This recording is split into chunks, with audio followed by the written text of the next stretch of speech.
Well, hello there. Did you pray? We successfully fended off the bandits in the area and took the fight to them in their home. The first victory and what will hopefully not be the last, as a number of our warriors are badly wounded and dying from gangrene. Without a way to defend ourselves, how can we ever hope to survive the challenges ahead? So here we are, back once again in Zeroville.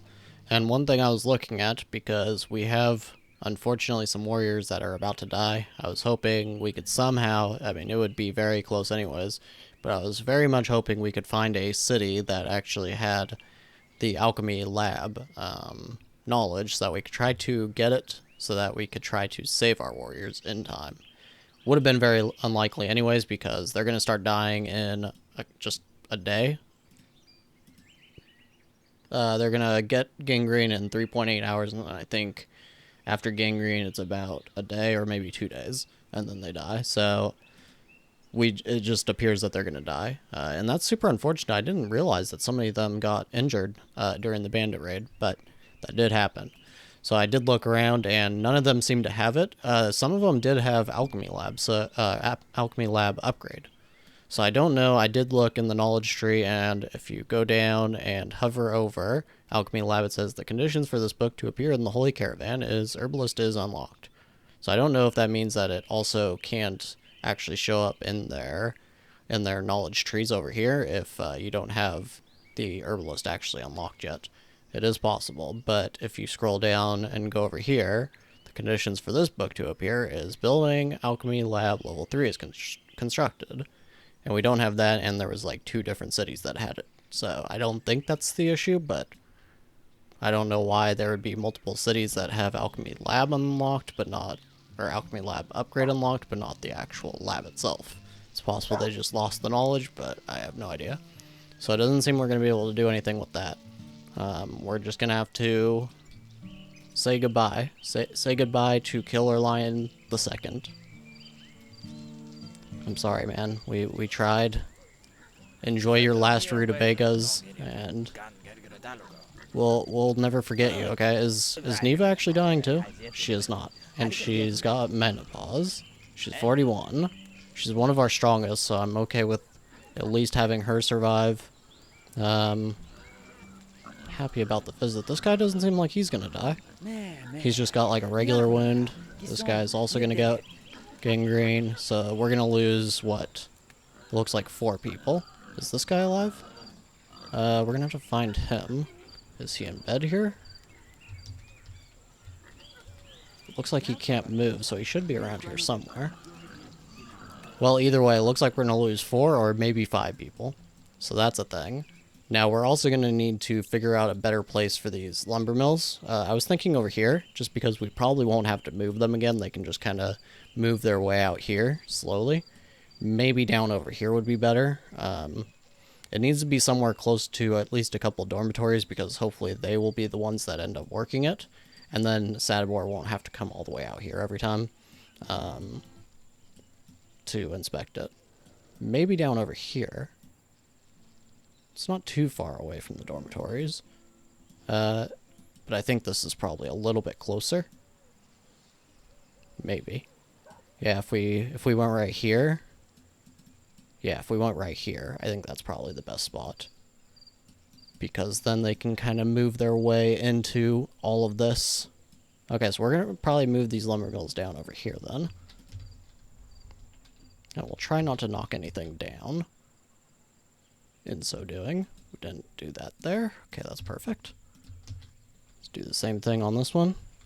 Move it to the side, just like that, and get our 3rd one as well, which we should probably upgrade, actually. We're going to definitely be keeping this 3rd one around for a little while, just because of that prophecy that is coming up. Now what we can do is take out these roads. Don't need them anymore, and we need the money. Can actually take it out all the way to there. And this one, I actually just realized that this is misplaced. We're going to waste 5 wood just to move it down slightly. And we can actually move this one down too. I think. Okay, never mind. No, you can't. That's fine though. And we will just fix up this road. because I am very OCD about it. That looks much better. Okay, now we need a road heading down this way. And just like this, I won't make you watch this. That should be good enough. It's not the most necessary road in the world anyways. I'm not too worried about the lumber mills actually, like, getting their workers there super fast. As long as they're cutting a little bit of wood every day, that should be fine. Now the next thing that we need to actually do is start these rutabagas. Start these fields. And we'll probably want another pig farm, but we're not going to want it just yet. But we are going to place it. Let's see if we can find a spot. And it looks like this is the only one. So we'll place that there. And we will just snooze it for the moment. Now, as you probably remember, we did get rid of Sadibor's ability to eat meat. We may turn that on just for a little while. He's got a good mood.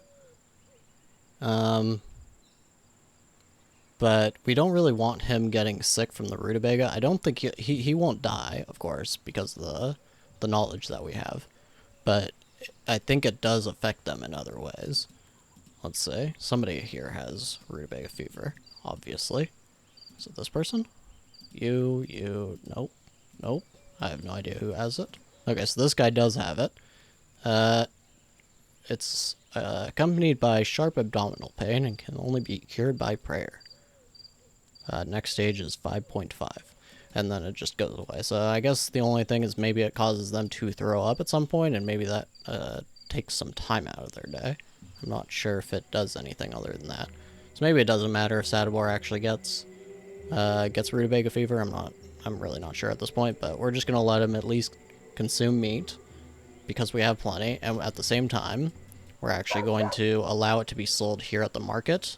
But what we're gonna do, we're gonna go to our finance, and we're gonna probably limit it to, let's say 10. So that way, if the peasants have enough money, and they probably don't, some of them do, the warriors definitely do, so they can at least eat some meat. Maybe we should, I don't really want to feed the warriors meat that are about to die anyways. That's the only thing. Maybe we should just wait for them to die and then we'll do that. Okay, and the workday has started, so that means it is time for Sadibor to do his inspections. And this is probably gonna... Wow, look at all that. We can actually do every single inspection today. He's gonna, of course, be a absolute pain about it. So I don't know if it's fatal fatigue or what. I have no idea what it could possibly be at this point that's causing him to just really, really not want to do all of his inspections at once. It's super annoying. At this point, I'm wondering if it's just a bug, because he used to do every inspection on one click, but no longer. We are no longer getting lucky on that. Now that trade agreement from before is actually completed. Not too surprising there, and we were not actually buying any iron from them anymore. Now, one thing I did actually forget was moving this day patrol over, so they're actually just protecting nothing at the moment. We're going to move it. It looks like they're working more in this area, so we're going to move it to right about here. Once they start moving over here, it's going to be a little more difficult, because yeah, it looks like they're going to move back and forth to whichever tree is closest. So we should actually probably, I guess, just kind of split the difference here and just put it right about here and maybe just increase the radius. Yes, it's probably the best idea, because there's a wolf here and there's a wolf here. So now, unfortunately, we're also going to be in a worse place because of these rutabaga fields and because of these pig farms. Sadibor is having an increasingly difficult time actually making it, and of course he went to read poetry. He's having an increasingly difficult time, though, because what's happening is he'll go and inspect here, inspect here, inspect here, and he's walking along no roads, and then he'll go like this, and he'll go to this field. So there's no road here, and the only thing we can do is create one, of course. Yes, that makes a lot of sense, right? So, as much as I don't really want to be wasting money on stuff like this, I think we just kind of have to, and we're just gonna kind of do a road like this, I suppose. We don't even have enough money to do the rest of it. and that's a problem. So actually, we can't even do this. It just costs too much money. So, is there any roads that we can get rid of? I think the best one that we can get rid of is probably this one. Just kind of get rid of that. It's not super necessary anyways. They can hopefully just go along in this one. Is there any others? This one probably isn't super necessary either. That seems to be all we can really get rid of. We can get rid of this too. We don't need that right now. And that seems to be really all we can actually do. So hopefully that will... But we have to actually keep this money around just because we need enough for wages. Hopefully somebody buys some meat when we decide to actually start selling it. Are these people dying off yet? They are. This guy's gonna die soon.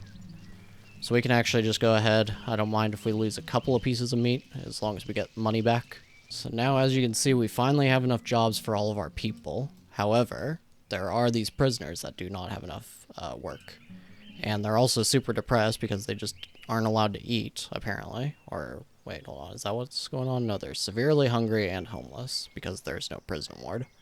That's something we can't actually do much about. Sadibor, stop reading poetry. At least make some use of your time. You're extremely happy, so just make good use of your time when you're not doing inspections and read. So another thing we're going to do, we're going to increase the amount of night patrols that we have, and we're also going to increase the day patrol. We're going to do 5 on each. We'll probably end up needing to decrease this a little bit once our warriors die off, but actually, so this guy didn't, none of these people actually died, and I don't know exactly how that even happened. This guy does have gangrene. Okay, so maybe it just doesn't actually show. Does this? Yeah, okay, these guys have... Okay. I guess it doesn't actually show when they have gangrene. It doesn't show with an icon, but yeah, these guys are going to die. Now, one thing we're going to do is we're going to start kind of min-maxing our situation here again. So I'm going to be waking Sadibor up every morning approximately at 6, make him study until it is time to go to work, and then he will spend the entire day inspecting. And that's basically his life right now. So with the workday over, it looks like he's going to get done with just about 10.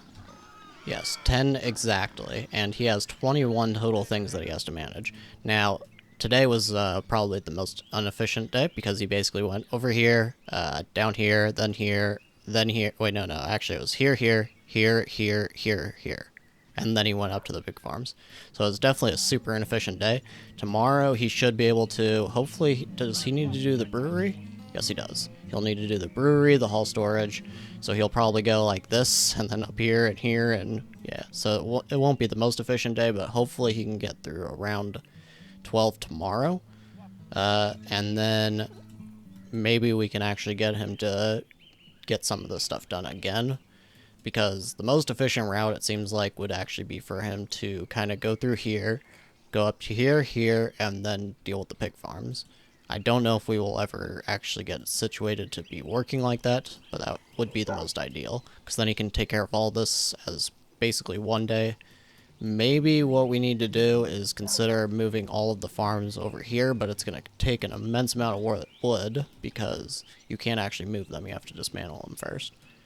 So that's just kind of an update for you guys. It's starting to suck a little bit, but another thing we could do, I guess, is move one of the rutabaga fields right here.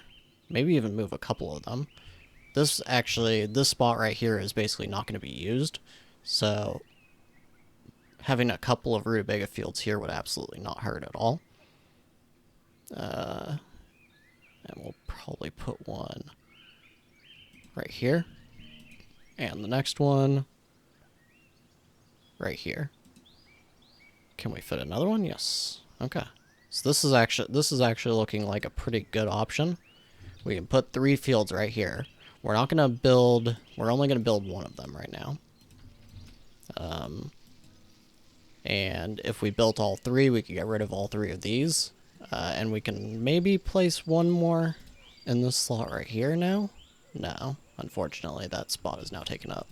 But this makes these fields really, really close to the center of the town, and that is pretty good for us. Should increase the efficiency just a little bit. Now, the other issue is that Sadibor doesn't actually like to use this road, which actually makes it entirely useless. I don't really care if the workers make it to their work sites in a timely manner, but I do care if Sadibor does. Now, I don't know if these actually work when they're underneath a object, but we're going to try it. We're going to see if he will actually use roads like this, maybe. That would be super nice. Now, with the day over, Sadibor sleeping, his mood is substantial. I never thought we would have mood this high. He's happy because one of his enemies, I guess, fell and died, and he's fanatically religious himself now. He's the owner of Smoke, of course. He's eating delicious meat instead of disgusting rutabaga. He's also happy to have dealt with his desires. So he's doing amazing. He doesn't care that the world around him is just continuously burning and that he's not getting any of his work done, that there's bandits invading his home. He doesn't care about any of this. He's doing amazing. So another update as well. It does look like most of our people, maybe all of them, have actually finished dying off from gangrene. It looks like Lyudimir is one person left. So it looks like we can go ahead now and go with our third, Killer Lion 3.0. We can't even name you 3.0. Junior. We can't do that either. Okay, we'll just go back to Killer Lion. This is the 3rd edition. And we did finish this rutabaga field, so now Sadibor has even more work to do. Now, Sophia is requesting assistance from us. We do not have the authority to interact with this object, really. Therefore, Drimios requests all neighbors who are able to help him, but for some reason we actually can't. That's interesting. Okay, well, that seems like a bug. And here goes Sadibor. As you can see, he inspected these and he's going way over here now. I really, really hope that at some point the developers decide to do a rerouting of how they actually handle inspections, but I mean, it should just be whatever is the closest from the last thing that he actually inspected, so it does not currently seem to work this way. It's just in a set order. Now with the workday over, not a lot got done. Not nearly as much as I would have hoped. That only appears to be about 7. So tomorrow is going to be a heck of a day, because he is now backed up. He's backed up on his work, and there's not too much that we can do except go ahead and start creating these and just take the losses here. Oh, whoops, I shouldn't have deleted that yet, but well, we already created this one, so we'll delete these ones once these two get finished, and yeah, then is there anything more that we can really do? We may have to actually just take the inefficiency as far as lumbering goes and move them closer to the city square as well. So it would be kind of like maybe here. Is this a place that we could actually place? Doesn't look like we can place one there, but we can place one here. We can do the same thing here because Sadibor's time is actually precious at this point. More precious than I think our lumberer's time really is. So the closer that we can have these to the actual city, seems like it's going to be the better, especially because of the inefficiency of that road. It didn't seem like he's probably going to use that very much. We'll actually move this a little bit farther down, something like this. Actually, probably even a little farther down, like that. Okay, so that seems good, and then we can actually get rid of this road entirely. I don't even care if they have to walk to the fields. That's fine. Okay. Now, the trader is here and ready to trade, so we'll do that just to see. Look at that. 2,000 gold. We'll never be able to do that. So we're stuck with these daggers. We're stuck with bows. We can't... I mean, I guess we could look and see just how much money we would get back from this, but not even close to enough. Look at... Wow, look at that. That is terrible. So we're basically never using the trader again, I guess. And that's all we can really do. So we're going to send Sadibor right back to studying knowledge now. Now, he finished brewery upgrade. Now, we did lose those prisoners already, so there's no point in doing the keeping prisoners at the moment. The next best one would either be cooking meat or peasant's home. And I'm not really sure which one we prefer. Probably cooking meat. No, we're gonna go ahead and go with peasants' houses, because one thing that we could actually use this for, that would be actually super great, would be we can take out these dormitories and we can actually station peasants way out here. We could even have a little outside temple for them, and they could have just the lumberers all out here, without having any inefficiencies, because if you have too many if you have too many people out here because of the dormitory, then some of them will have to commute into the city. Whereas with peasants' homes, it only actually houses two, which is, we would need, this is 9 workers, so we would basically need a full dormitory out here, actually. We could actually do that then. I was thinking it would be 8, but it appears to be a total of 9, so 1 full dormitory, and then there would just be 1 extra person, and that 1 extra person would hopefully just go and work at one of these rutabaga fields. So that's something we could actually think about doing. Now, there was a bandit, and it looks like they probably got defeated, but I think that's where we're going to call it for today. So hopefully this improves our efficiency just a little bit. I'm going to have to keep trying to think if we can even improve things a little bit more every single day. Definitely, I think getting rid of this whole row of dormitories and trying to situate peasants' houses to be perfectly aligned with where they would work, while still being close enough to a temple, that's going to be the best. I don't mind if they have to commute into the tavern and everything, but the closer that we can make everything to the city square makes it so that Sadibor can actually go and do his inspections properly every day. But this is starting to get pretty difficult, because we can't really do anything because we're just having to do inspections over and over and over again. Hopefully this will clear up in the next couple of episodes. Looks like this squad is actually attacking Sophia now, and we still can't send aid. They're probably going to be kind of upset with us for that. But yeah, we do not have the ability to go to Esna still. That is the goal, though. It is the goal to try and get the paper workshops so that we can actually start some proper trading. Look at all this meat that we've stacked up. But we can't do anything with it. Is anybody buying rutabaga? Probably not, right? Seems not. Nope. What we could do, we can upgrade the amount of moonshine that we produce, because we have so much rutabaga, and hopefully we can start producing enough of it, but it doesn't look like anybody's buying that either. So that is a problem. Nobody's really buying anything that we produce. There is, of course, somebody buying medical salves. Would have been nice if you guys were selling them at some point, but that appears to be all that we can do for now, so I thank you very much for watching, and I will see you next time.